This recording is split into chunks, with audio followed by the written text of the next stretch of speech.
ഇവിടെ നമുക്ക് ഡോഗ്സിന് നമ്മൾ കഴിക്കുന്ന ഫുഡ് കൊടുക്കാൻ പാടില്ല, അവരുടെ പാക്കറ്റ് ഫുഡ് മാത്രമേ കൊടുക്കാവുള്ളൂ എന്നാണ്. സിംബ ഇപ്പോൾ 10 വീക്സ് ആയിട്ടുള്ളൂ. അപ്പം 10 വീക്സിന് റെക്കമെൻഡ് ചെയ്യുന്ന ഫുഡാണ് നമ്മൾ കൊടുക്കുന്നത്. ട്രീറ്റ് ആണെങ്കിലും ഫുഡാണെങ്കിലും അങ്ങനെയാണ് നമ്മൾ കൊടുക്കുന്നത്.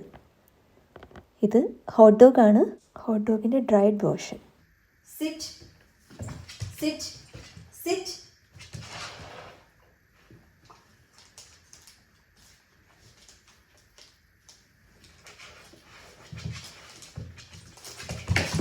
I didn't say anything. I didn't say anything. Come here. Come. Come. No. Come. Come. No. Sit. Sit.